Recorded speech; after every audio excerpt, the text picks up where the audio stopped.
Mike Marcus, was in the Air Force, with Pony Express, 20th Helicopters. Robert Boyd, Chief Warrant Officer. Actually, I was a warrant officer when I got to Vietnam, and I started out in I-Corps Aviation Company, which was based in Da Nang, Vietnam. My name is David Wolf. I was United States Marine Corps as corporal, and it was in helicopter squadron, 2 of them, over in Vietnam as an HMM 163. My name's Andrew Zonin. I was United States Air Force Air Rescue. I was in 4 years, and I discharged as a sergeant. Gary Small, got out as a staff sergeant, which is an E5, and I was with the Air Force.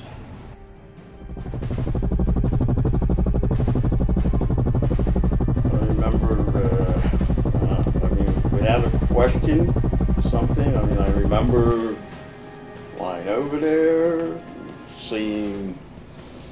stopping like in the Philippines and seeing a bunch of Marines, which looked like young kids, which I was young myself then, and it was pretty exciting.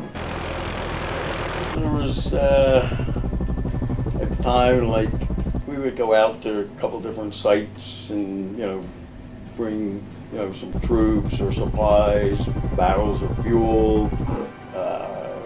Went out to fix a helicopter that was shot down, which was like pretty exciting, a little scary,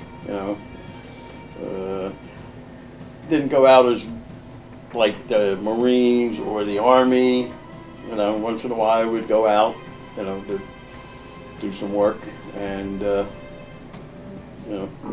would have to say I give the other military, the Marines and the Army, for staying out there, and a couple times I stayed out for a while, and I would have to say they're probably the ones who deserve a lot more credit for what they did. It was just, it was hot, and when it rained, that's for sure, poured. And it was, a typical day was just get up, eat breakfast, you go to work, you work on the helicopters, and I worked on CH-3Cs, yep. And when you're done, you go to the barracks, and well, like I say, I was in the Air Force, a little different. What you did was drink, Well, I did go out once in a while. I was mainly a mechanic, on a base, but whenever there was a problem that they needed people to go out, certain people would go, and we'd go, and it was quite interesting. It was to see how people live over there, and it was like when you're younger, I remember like I was at the Trang, and you'd walk out of the barracks and you'd look up in the mountains and you see they had these 105 howitzers shooting up into the mountains, and you'd see the explosion and the jets and fighter just firing, and all over the place in the mountains there. It was like you were in a movie, just standing there watching. Well, I flew helicopters while I was there, and we used to fly from the city of Hue Phu Bai, where the Marines were about 30 miles south of us, and we would fly from Hue up toward what they call the DMZ, the Demilitarized Zone. We would fly to Khe Sanh. I remember vividly landing the helicopter in Khe Sanh and seeing all the Marine Corps fellows there at Khe Sanh, and they would be covered, they would look like red men because there was a lot of red clay there, and they would be covered in that red clay, and it looked like a hugely miserable place for them to be at. I remember the day that the Marine Corps, they lost like 30 helicopters were shot down in Ashau Valley, which was a pretty lonesome, horrible place to go to. Typical day, go to the airport, pre-flight the helicopter, stand by. If someone had a mission for you, you would either haul advisors to different outposts. We would pick them up, them maybe and a Vietnamese military person, and fly them to different outposts where they'd have meetings, so we do that a lot. If there were military action where people were wounded, well then we would fly out, pick them wounded people up, maybe take them to I think we'd take them to the hospital at Hue Phu Bai. I think the Marines had a hospital down there. We'd take them down there. I remember one time in Quang Tri, around Quang Tri province, 3 o'clock or something in the morning, and all of a sudden we were struck with mortars.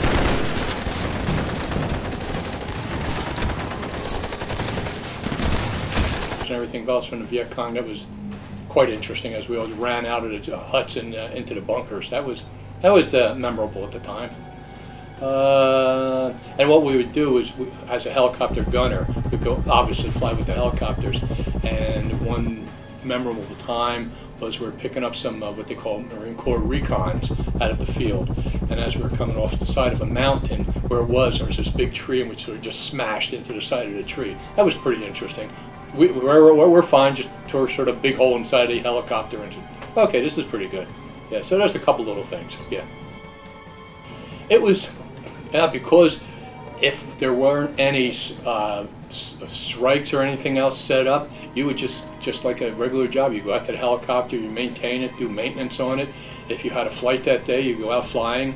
It could be anything. It could be medevac. It could be putting troops into the field, bringing troops out. It could be any of those. And somewhere around the end of the day was over. Put the helicopter, put the maintenance on it, and went to the chow hall and hoped there was a USO show down the road. Everyone is now recording the schedule. We should be on the deck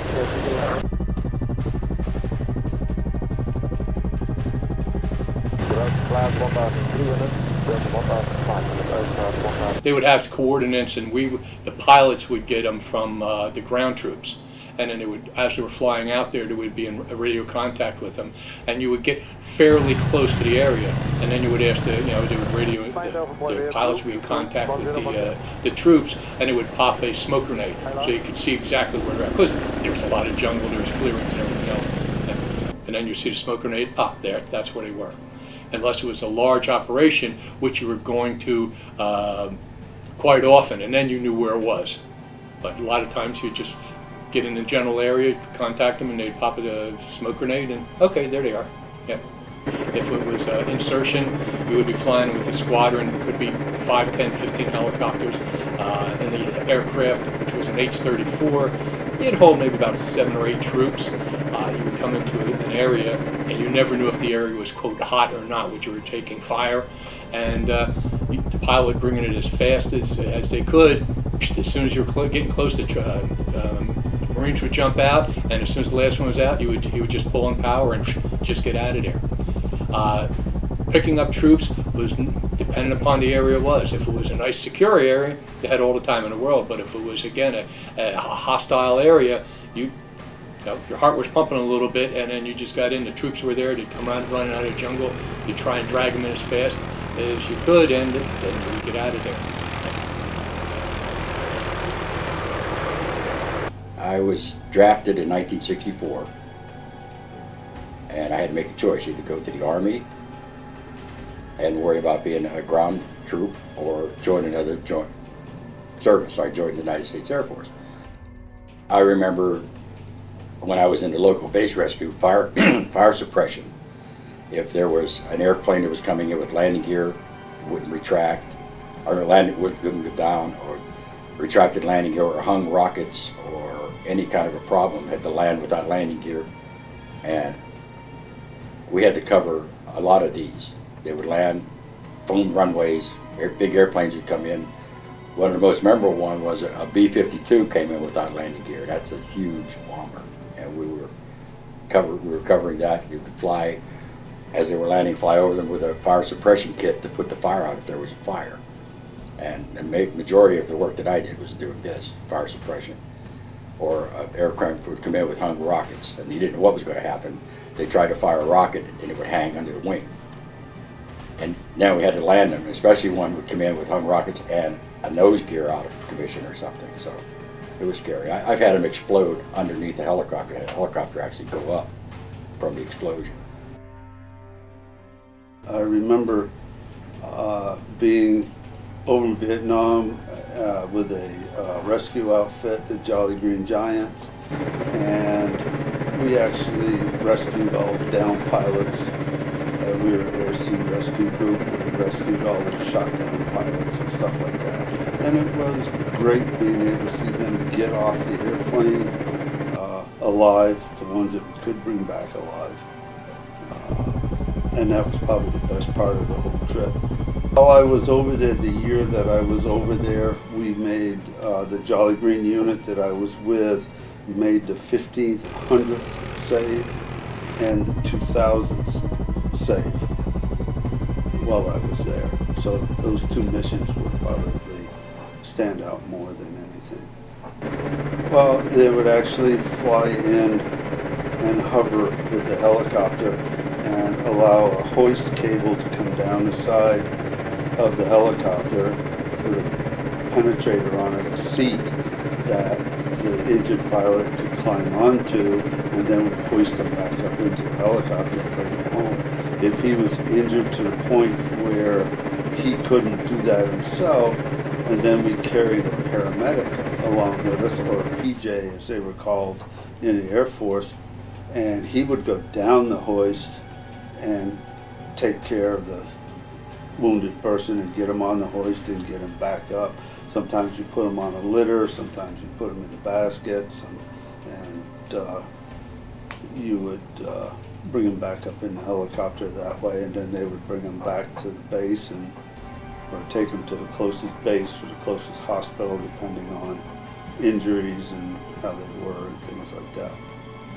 The only explosion I saw is we had one of our cover aircraft, which was the A1E Skyraider Sandy airplane, had an engine failure on takeoff, and he crashed on the ground on the end of the runway, went off the end of the runway and crashed, and he had a couple 500-pound bombs on, and they went off after we got the pilot out, so that was pretty close.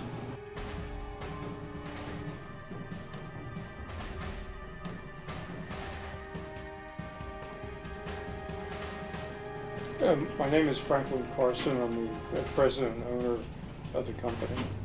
And I went into business remanufacturing or rebuilding helicopters. I started with the small Bell 3-place helicopters and the Hiller, which are also a 3-place helicopter. And soon after I started in business, I was remanufacturing and building helicopters mostly from spare parts and selling them. And then I got into the engineering end, and by putting the first aircraft we did was a Bell that we put a turbo supercharged engine in. We got that certified around 1960. And then we enlarged the cabin. And then in 1970 we got involved with the S-61, and we made a number of improvements for that aircraft, and we have about 25 STCs that we developed over the years. That's a supplementary type certificate for major improvement of the aircraft. And then in 2003 we got a set of composite blades certified for the S-61. And we've sold a couple hundred sets of blades, and they're used on the presidential aircraft of the United States, and also the British Navy bought 52 sets of blades so they could use the aircraft in Afghanistan. And we also have rebuilt about 30 aircraft for the State Department, And all of our business is connected with the Sikorsky S-61, which is a large 30-passenger aircraft. And we've been very successful in improving the performance and making the improvements available to people in the industry. And what we plan to do in the future is to go with other legacy aircraft, the Bell and different models of Sikorsky, and do a similar improvement by redesigning the main and tail rotor blades and possibly change the engine, putting more modern engines in the aircraft, and be able to do with these older aircraft what was being done with new design helicopters, so we can make them more useful to the customer, where he's able to do more work with this helicopter than he can do right now. The same thing, helicopter mechanic. Yep, been here for a while. Here at Carson's, well, first of all, I've been here for 45 years, be 46 years in August, and basically my job now is maintenance pilot. When an aircraft rolls out after being rebuilt and it's ready to be checked out, well, we do the flying, checking the aircraft to make sure it's correct. We're an FAA repair station. I'm the chief inspector. In other words, I'm responsible for all the maintenance and records and keeping and the overhauls of all the components here and the assembly of them on the helicopters. January 17, 1970, I've been through every shop. Most of the time was on the road doing the aerial construction, lift work, that type of thing, aerial logging, oil survey, the whole gamut. And I've worked in every shop in the thing, and now I primarily with the component overhaul shop. Well, for 25 years, I was on the road as a field mechanic, doing construction work and repairing all the helicopters, whatever was needed to be done. And then after that, I moved into the transmission or the gearbox shop as a shop foreman, and we overhaul and repair all the transmissions on the helicopter.